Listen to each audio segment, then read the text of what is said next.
ഞാൻ ഇന്ന് സംസാരിക്കാൻ പോകുന്നത് കേരളത്തിലെ ഒട്ടുമിക്ക എല്ലാ ആളുകളും ഇപ്പോൾ 3 ഫേസ് അല്ലാതെ 2 ഫേസ് യൂസ് ചെയ്യുന്ന എല്ലാ ആളുകളും അനുഭവിക്കുന്ന ഒരു ബുദ്ധിമുട്ടാണ്. രാത്രി ആയി കഴിഞ്ഞാൽ, രാത്രി ആവണമെന്നില്ല, ഏകദേശം ഒരു ഉച്ച കഴിഞ്ഞ് കഴിഞ്ഞാൽ തന്നെ വോൾട്ടേജ് തീരെ ഉണ്ടാവാത്തൊരു വിഷയം. സെയിമാണ് എൻ്റെ വീട്ടിലും. ഇപ്പോൾ അർദ്ധരാത്രി 12:30 മണി ആയിട്ടുണ്ട്. ഈ സമയമായിട്ടും ഫാനിൻ്റെ സ്പീഡ് വളരെ ചെറിയ രീതിയിൽ ഫാന് കറങ്ങുന്നുള്ളൂ. ഇത് ഫുള്ള് സ്പീഡിലാണ് ഇപ്പോൾ ഈ ഫാനുള്ളത്.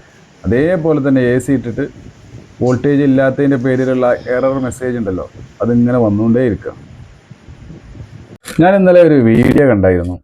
ഈ വീഡിയോയിൽ ഒരു KSEB ഉദ്യോഗസ്ഥൻ പറയുന്ന ഒരു കാര്യമുണ്ട്. ജസ്റ്റ് ഒന്ന് കേട്ടോക്കാം. സംഗതി റെഡിയാണല്ലോ. എന്താ കാര്യം എന്ന് വെച്ച് കഴിഞ്ഞാൽ ഫീഡർ ട്രിപ്പ് ആവുന്നതിന്റെ കാര്യം ആൾക്കാരെല്ലാം ലോഡ് കൂടുതൽ ഉപയോഗിക്കേണ്ടി വരില്ല. അത് ആരെയും കുറ്റപ്പെടുത്താൻ പറ്റുന്നില്ല, അത്ര ചൂടാണ് ഇപ്പൊ. അപ്പൊ ഈ ചൂടും ഈ സമയത്ത് നമുക്ക് ചെയ്യാവുന്ന, ഓരോ വീട്ടുകാർക്കും ചെയ്യാവുന്ന കാര്യം, വീട്ടിലെ കറണ്ട് ആഴ്ച അത്യാവശ്യത്തിന് കുറയ്ക്കുകയും ചെയ്യാം, പിന്നെ പൊതുസമൂഹത്തെ സഹായിക്കുകയും ചെയ്യാം, എപ്പോഴും ട്രിപ്പ് ആവുന്നത് ഒഴിവാക്കുകയും ചെയ്യാം. അങ്ങനെ ചെയ്യാൻ കഴിഞ്ഞാൽ നിങ്ങള് TV കണ്ടോ, ഫാൻ ഇട്ടോ, ലൈറ്റുകളൊക്കെ ഇട്ടോ, പക്ഷെ AC ഇട്ടോ, ഒരു കുഴപ്പമില്ല. AC ചെയ്യുന്ന സമയത്ത് ഒരു 26, 27, 26 ആണെങ്കിൽ ബെസ്റ്റാണ്. കുളിരും കിട്ടും, നമുക്കൊരു കുളിരും കിട്ടും, പുതപ്പ് അധികം പുതച്ച് കിടക്കാൻ വേണ്ട. പക്ഷെ ചെയ്യേണ്ട കാര്യം അതിനേക്കാൾ അപ്പുറമാണ്. ആ 8 മണി മുതൽ 11 മണി വരെയാണ് ഏറ്റവും കൂടുതൽ ഓടുള്ളത്. ആ സമയത്ത് ഉറപ്പായിട്ടും ആ ഫ്രിഡ്ജ് ഒന്ന് ഊരിയിടുക.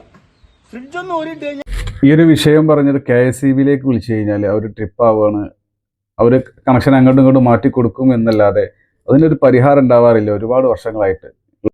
ആ ഒരു സമയത്ത് ഫ്രിഡ്ജ് ഒന്ന് ഓഫാക്കിയിട്ട് കഴിഞ്ഞാൽ ബാക്കിയുള്ള കാര്യങ്ങളെല്ലാം വർക്ക് ചെയ്തോട്ടെ, ഫ്രിഡ്ജിലാണ് ഏറ്റവും കൂടുതൽ വാർഡ്സ് എടുക്കുന്നത്, അതൊന്ന് ഓഫാക്കിയിട്ട് കഴിഞ്ഞാൽ ഒരുപാട് ആളുകൾക്ക് ഉപകാരമാവും.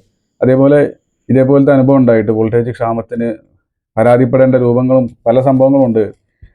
അങ്ങനെ എന്തെങ്കിലും സൊല്യൂഷൻ ആർക്കെങ്കിലും ഉണ്ടായിട്ടുണ്ട് എന്നുള്ള അനുഭവത്തിൽ നിന്ന് അതൊന്ന് ജസ്റ്റ് കമൻറ്റ് ചെയ്യുക.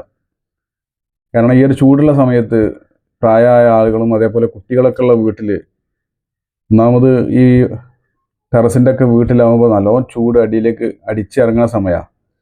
അതിനൊരു സൊല്യൂഷൻ എന്തെങ്കിലും ഉണ്ടെന്നുണ്ടെങ്കിൽ ജസ്റ്റ് കമൻറ്റ് ചെയ്യുക. Okay, thank you.